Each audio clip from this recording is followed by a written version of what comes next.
It's time for our Good Day Read segment, and Ann Mead is here with the Brown County Library. She's at the Ashwaubenon branch, and we're talking about books that are made into movies, and this is nothing new. This has been going on for years and years and years. We were talking during the break. I remember reading Charlie and the Chocolate Factory and then seeing the movie. I was so excited. All those John Grisham books are made into movies. Do you like to read the book first and then see the movie? I like to read the book first. Usually the movie is not quite as good, but the movies are often well done. But I do like to read the book first, yes. And you said you went to a Library Association conference and this topic came up? Exactly. Wisconsin Library Association met and they talked about books made into movies, and I thought this would be a great segment. What do you think? Is the book always better than the movie?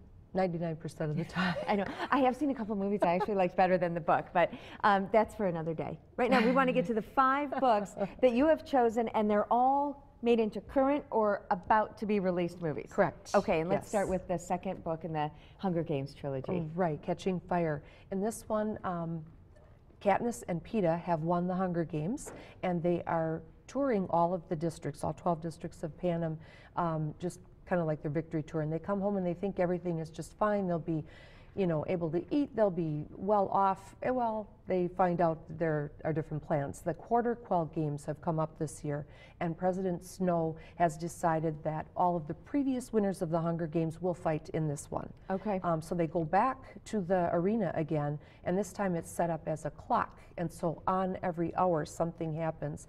Not always so terrible, but okay. Yeah, some things not so great. You liked the whole trilogy, didn't you? Yes, excellent books. And have you been watching the movies? Not yet. Okay, so that's on your to-do list. Let's move on so we can get through these. The Hobbit is next. The Hobbit.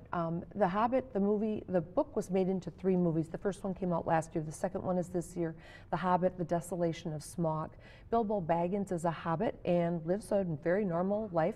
And the wizard, Gandalf the Grey, comes along to take him on an adventure. And he's brought with him Thorin, who's a leader of a troop of 13 dwarves. And they're going to go back to the Lonely Mountain because they want to reclaim their stolen treasure from the dragon Smaug.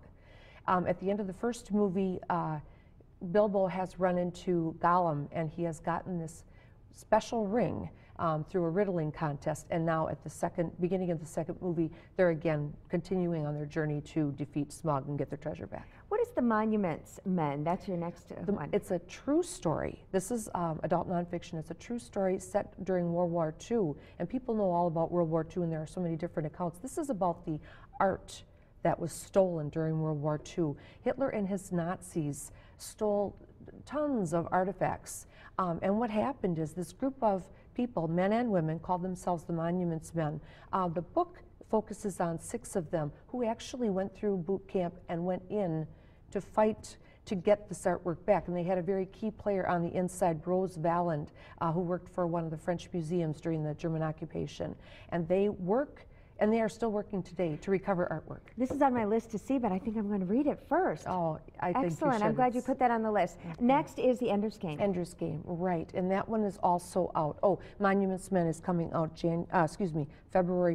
February 7th to 14th. Okay, so you have time to read it now before it hits the screen. Ender's Game also has come out already, as well as the first 2 I talked about. The Earth has been at war for over 100 years with an alien nation, and once again they're at war, and they need to find someone who can lead them to victory. So they find Ender Wiggin, who's a 12-year-old, and he's just brilliant. He goes into simulated battles. They have practice training battles, and he's just amazing. He continues to wow them, and they wonder if he will be the general who can lead them to victory for once and all. Excellent. And then your final one, let me see, is The Seventh Son, and we don't have time to talk about it, but pick it up. And when is that movie coming out? That one is coming out January 17th, 2014, and that one is actually The Revenge of the Witch is the title of the actual book. Right, all right. Thank you so much, Ann. And we'll put all these titles on our website, fox11online.com, and click on Good Day Wisconsin.